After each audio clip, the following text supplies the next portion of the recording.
Bueno, hola a todos, yo soy Isabela Gutiérrez, estoy cursando la clase de expresión oral B6 16 6 del segundo semestre, primer periodo del año académico. Entonces, el día de hoy yo les voy a hablar sobre la actividad que nos dejaron esta semana, que era en ver y escuchar un discurso y que el detalle de la actividad es que nosotros al ver y escuchar ese discurso pudiéramos sacar las etapas de la elaboración del dicho discurso. Entonces yo escogí en ver el discurso de Steve Jobs en la Universidad de Stanford. Entonces, la primera etapa de este discurso es la introducción, ya que hace una breve referencia de la persona. Entonces, él empieza a hablar sobre la universidad. Él empezó diciendo de que estaba agradecido de poder dar ese discurso a una universidad tan prestigiosa, pero que era lo más cercano que ha podido estar en una graduación universitaria, ya que él no terminó la universidad y obviamente no tiene un título universitario. Entonces empieza ahí a despertar el interés de la gente de algo peculiar de que alguien que no terminó la universidad, pero está dando el discurso de graduación de una universidad. Entonces luego entramos a la proposición, donde él quiere ampliar más allá sus ideas y presentar los puntos más importantes de la que es su discurso. Entonces ahí empieza a decir de que él va a hablar sobre tres historias que marcaron su vida. Entonces llegamos a lo que es su primera historia, que es conectar puntos. Él empieza a hablar antes de que él naciera.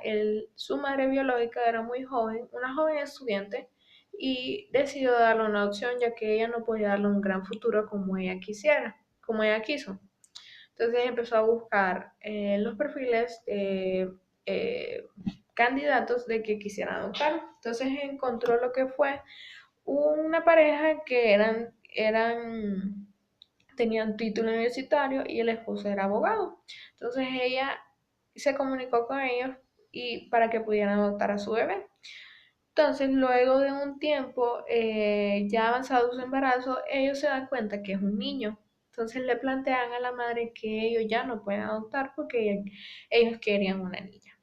Entonces, ellos mismos encontraron o conocían a una pareja que también tenían interés en tener hijos, pero no los habían tenido. Entonces ellos le plantearon la idea de que si ellos querían adoptar este bebé.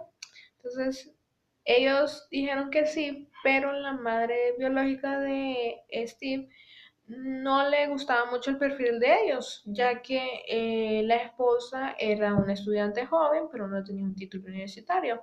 Y el esposo era un hombre que no había ni terminado el bachillerato. Entonces la mamá de Steve negaba en darle los papeles de adopción a una pareja que no le podían dar el futuro que ella quería para su hijo.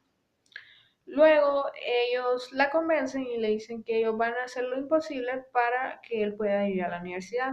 Y fue así. 17 años después, Steve fue a la universidad. Entonces ahí entramos a la siguiente historia, que es el amor y la pérdida.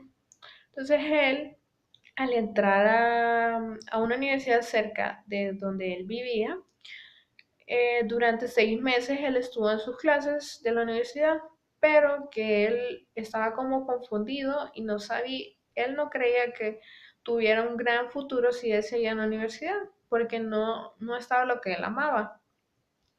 Y también él miraba que todos los ahorros de la vida de sus padres estaban siendo desperdiciados en la matrícula y en las mensualidades de su universidad, que era para ellos, al menos, que eran una clase trabajadora, la universidad era tan cara como estar en Stanford.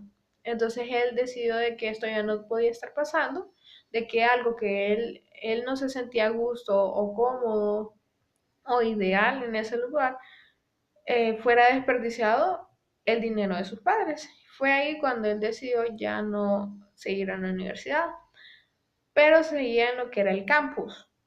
pero no en clases. Y es ahí cuando él plantea de que se sale de su dormitorio y va a vivir en el piso de dormitorios de sus compañeros, empieza a recolectar lo que son botellas de plástico para venderlos y tener dinero para el almuerzo. Entonces ahí fue planteando. Luego de eso, en la universidad daban cursos de tipografía, ya que eran muy famosos estos cursos, ya que esa universidad contaba con una de las mejores tipografías. Entonces él decidió de que era una área que le interesaba mucho. Entonces él aprendió qué era la tipografía, los diferentes tipos de tipografía, la sans serif, los espacios que debían haber entre las letras, etcétera. Entonces luego de eso estuvo muchos meses averiguando qué podía hacer, dónde se miraba un futuro. Y es ahí cuando se asocia con alguien más para crear lo que es Mac. Al crear Mac, ya con un tiempo, es una empresa muy popular y en ese momento se calculaba una valoración de 2.000 millones de dólares y que contaba con un personal de 4.000 empleados. Entonces ahí es cuando ellos estaban empezando lo que era la gloria. En eso, su socio y él empezaron a tener ideas distintas sobre la empresa y empezaron momentos de tensión en la empresa. Pero ellos tenían lo que era una junta directiva donde se tomaban las grandes decisiones de la empresa y eran contratados para darle un buen seguimiento a la empresa. Entonces, en una reunión, ellos se aliaron con lo que era su otro socio y despidieron lo que era a Steve. Entonces, en ese proceso, él preguntaba en su discurso cómo es posible que el creador, uno de los dueños, socios más importantes de la empresa, sea despedido. Entonces ahí en meses estuvo él perdido de qué podía hacer después de algo que él amaba, se lo quitaron. Luego de eso, estaba por la edad de 30 años y ahí fue donde estuvo su etapa más creativa, porque encontró tres situaciones que fueron de mucha importancia en su vida. La primera fue en crear lo que era la empresa Nets, luego en crear también lo que es Pixar Animation y en encontrar el amor de su vida, que es su esposa.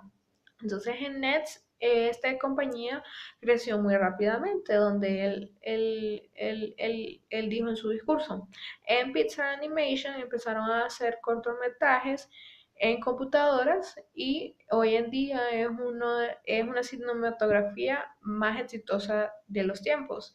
Y con el amor de su vida pudo crear lo que es su familia.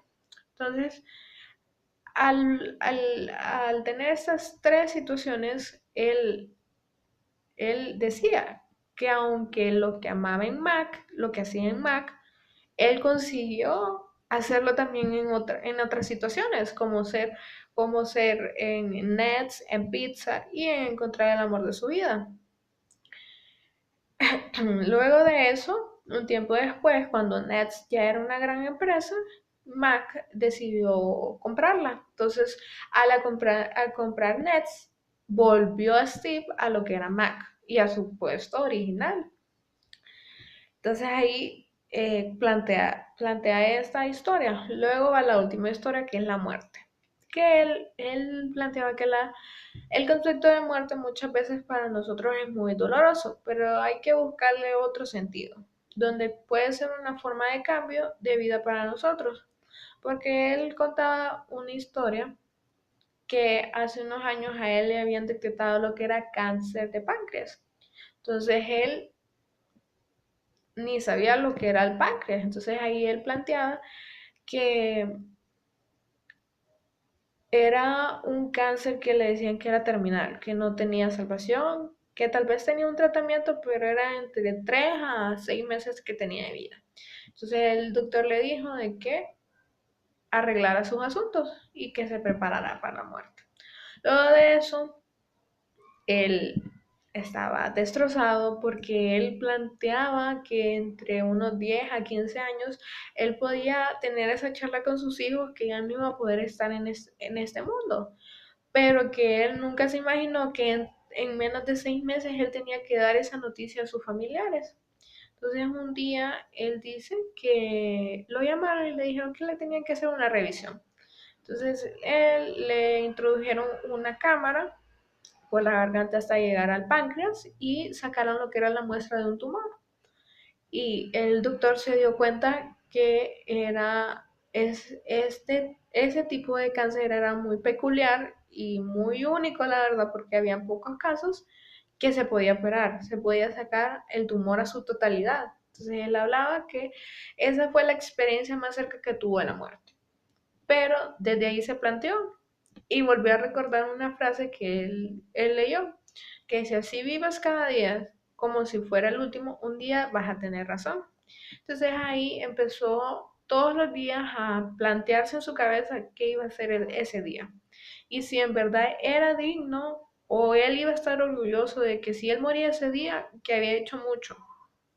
Entonces ahí es cuando él plantea que si lo que la muerte puede ser una forma de cambio para nosotros, para fijarnos nuevas metas, fijarnos nuevos logros y nuevas expectativas de vida. Entonces, y pensar, este día, lo que voy a hacer hoy, en este día, es digno, es digno de sentirme orgulloso si me muero en ese momento. Entonces, él es lo que se plantea. Es una forma de cambio que puede ser muy bueno para tu vida. Y plantearte mucho más de tus expectativas. Y entonces es ahí cuando llega a su conclusión, donde cada historia tiene un propósito, ya que conectar puntos, eh, no, él plantea de conectar puntos, cuando estás ahorita en el presente, no puedes conectar al futuro, porque no sabes dónde vas a estar en un futuro en forma concreta. Pero en este punto y miras para atrás, puedes conectar puntos de lo que hiciste bien, de lo que hiciste mal. Es desconectar puntos. Luego tenemos el amor y pérdida, que aunque él amaba lo que hacía en Mac, lo tuvieron que despedir. Pero él encontró eso que le gustaba hacer, que amaba, lo encontró en otro lugar. Y lo pudo hacer porque amaba lo que hacía.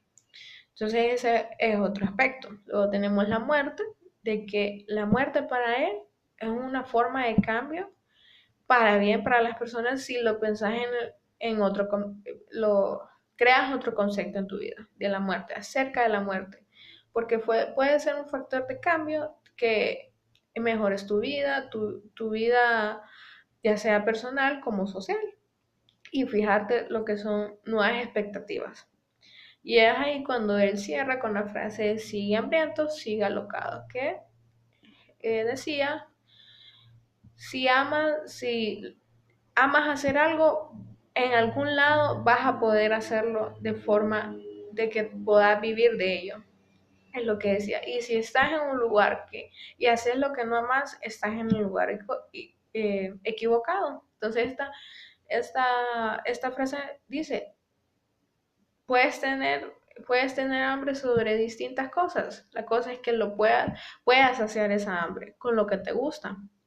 Entonces ahí termina lo que es su discurso. Entonces yo tengo que dar las conclusiones, que es como la forma de que lo presenta. La forma que él presenta es una extemporánea, ya que es un estilo de presentación donde él tiene una estructura específica, ya que es obviamente su discurso lo tenía redactado, ya que eran varias páginas, pero no estaba leyendo todo su discurso, sino que tenía puntos claves sobre las frases, era un punto clave, los títulos de sus historias eran otros puntos claves y él desarrollaba ya que eran historias de su vida personal. Luego tenemos lo que es eh, las ideas,